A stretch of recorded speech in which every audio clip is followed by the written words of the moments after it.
과장된 이야기가 아닙니다. 2022년 TQQQ는 연간 약 79% 하락했습니다. 연초에 투자한 1억 원이 연말에는 약 2천만 원까지 줄어든 것입니다. 같은 기간 QLD도 약 60% 하락했습니다.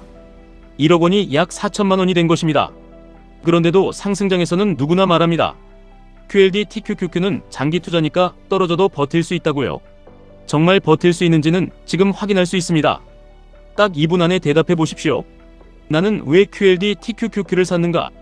이 돈을 몇 년 동안 사용하지 않을 수 있는가? 계좌가 얼마까지 줄어들어도 생활에 문제가 없는가?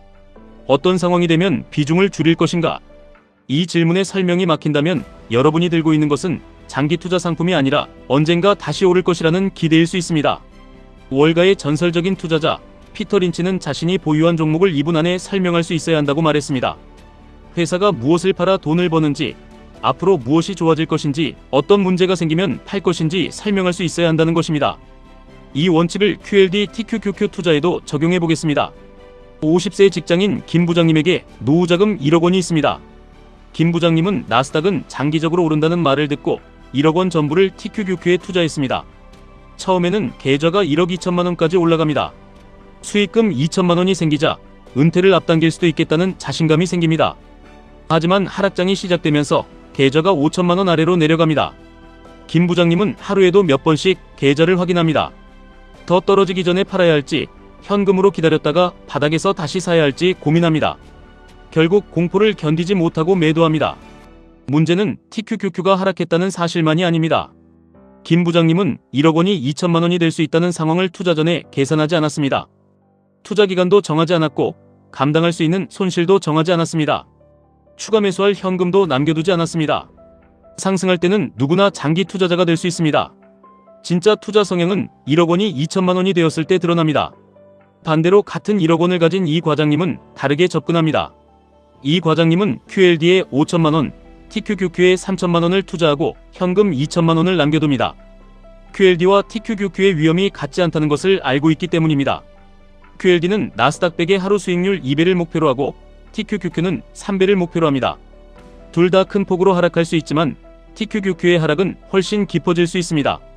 이 과장님은 자신의 소득과 대출, 은퇴까지 남은 기간을 고려해 TQQQ 목표 비중을 30%로 정했습니다. 이 숫자가 모든 투자자의 정답이라는 뜻은 아닙니다. 자신이 감당할 수 있는 최대 손실을 먼저 계산한 뒤 비중을 정한 것입니다. TQQQ에 투자한 3천만 원이 70% 하락하면 약 900만 원이 남습니다. 약 2,100만 원의 손실입니다. 분명 큰 손실이지만 1억 원 전부를 TQQQ에 넣고 7천만 원을 잃는 것과는 다릅니다. 이 과장님은 수익률을 가장 높이기 위해 비중을 정한 것이 아닙니다. 큰 하락이 와도 가족의 생활과 노후 계획이 무너지지 않을 수준으로 제한한 것입니다. 그리고 투자 전에 5가지 원칙을 정합니다. 나는 미국 대형 기술 기업의 장기적인 성장을 보고 QLD TQQQ를 산다. 이 돈은 최소 10년 동안 사용하지 않을 여유자금이다. TQQQ 목표 비중은 금융자산의 30%로 정한다. 상승으로 비중이 40%를 넘으면 일부를 QLD나 현금으로 옮긴다. 큰 하락이 오면 남겨둔 현금을 한 번에 사용하지 않고 나누어 매수한다. 여기서 중요한 것은 30%와 40%라는 숫자가 아닙니다. 가격이 움직이기 전에 자신의 행동을 정해두었다는 것입니다. 장기 투자는 무조건 오래 들고 있는 행동이 아닙니다.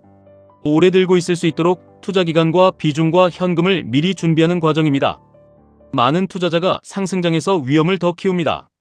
처음에는 금융자산의 20%였던 TQQQ가 상승하면서 40%, 50%가 되어도 그대로 둡니다.